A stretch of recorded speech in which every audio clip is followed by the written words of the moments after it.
A T, South Dakota man is asking a Lincoln County judge to dismiss his first-degree murder case because he claims it was self-defense. 61-year-old Timothy Overton is accused of shooting and killing a contractor with a local big box store who came to his home on the north side of T in June of last year. On Wednesday in court, the judge heard from police officers who were on the scene, the coroner, as well as a forensics expert.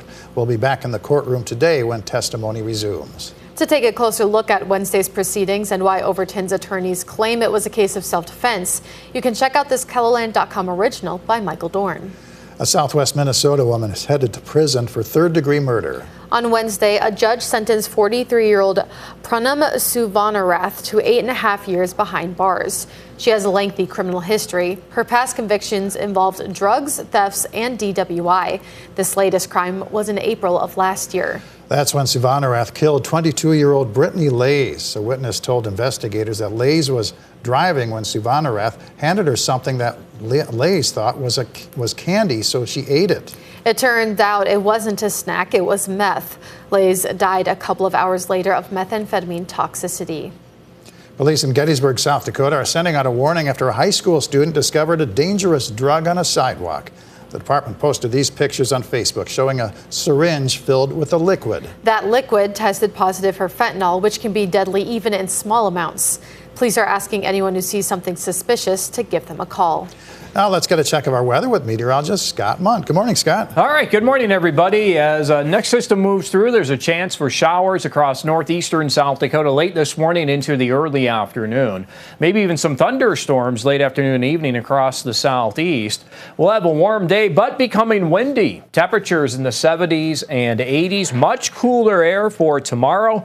And Brian will give you details on that coming up. Thank you, Scott. It's going to be crunch time in clay for a Sioux Falls potter. Sonia Hernandez is finishing up her clay creations in time for Saturday's Sidewalk Arts Festival. She sees this annual event at the Washington Pavilion as an ideal venue for artists to showcase their works. It's a nice location. I like how the pavilion has all the fine artists in one area. That makes it easy for customers to find us. Hernandez says she strives to make her pottery functional, along with throwing in a little whimsy with each creation. The Sidewalk Arts Festival is Saturday on the streets outside of the Washington Pavilion. Mapleton Golf Club is now open for business.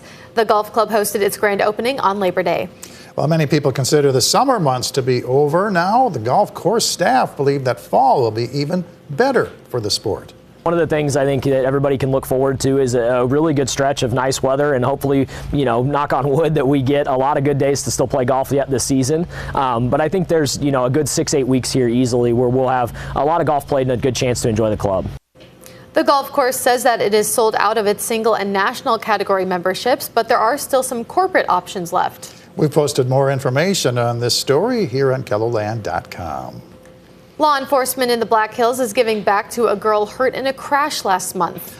Back on August 20th, a Pennington County deputy was called to Rapid Valley for an 8-year-old girl who was hit by a car while riding her bicycle. Highway patrol troopers also responded to the crash. Authorities say the girl was wearing a helmet but did suffer some injuries in the crash. Her bicycle was also damaged.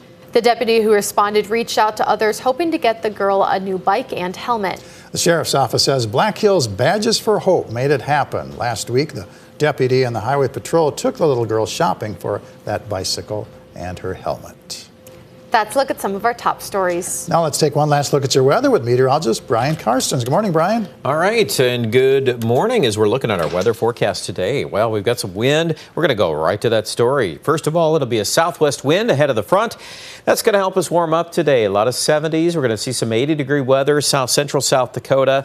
Sioux Falls, we're looking at some mid-70s, but you notice already at noon we've got this wind moving in northwest, western South Dakota. Now we'll get to the radar picture in a little bit, but there should be some rain up here too in the northeast. We've got a fast-moving batch of moisture. It's screaming out of the north. This whole jet stream flow is really fast. Look at what happens here by mid to late afternoon. Surface wind gusts are 40 to 50 miles an hour. and that's part of this whole system here. Sioux Falls will definitely get some of that this evening. Again, there could be a thunderstorm chance, at least some rain possible in radar in the transition here. And then for the evening and overnight hours, quite a bit of brisk winds out of the northwest, and we'll keep that wind going even tomorrow. Not as strong, but even starting off the day could be gusting near 30. I think probably 25 to 30 on the wind gust tomorrow afternoon. And then, of course, it's going to be cloudier in the afternoon, maybe a couple of showers. Let's go right to Futurecast now. We'll kind of spell out the details with that. And first things first, the temperatures climbing. We got winter there at 75 at noon. I think your high will go higher than that. Sioux Falls will get into the mid 70s. See those little spots on radar around Marshall, Minnesota? Maybe Pipestone, Brookings, Sioux Falls could get tossed in there. It's not a lot, but it is something. And then that will quickly race to the southeast with that front. So then that rain chance will slide away. It looks like tomorrow morning we'll start off with just a few clouds. It will be in the 40s, but this is where we have some trouble tomorrow. We've got some clouds billowing up, maybe a couple of showers here and there. Temperatures will struggle into the upper 50s and low 60s. And it's not even going to feel that warm, actually, out there in the afternoon. So it's going to set up a chilly football Friday. We're looking at temperatures likely in the 40s by daybreak on Saturday morning, even some 30s Saturday morning in western South Dakota.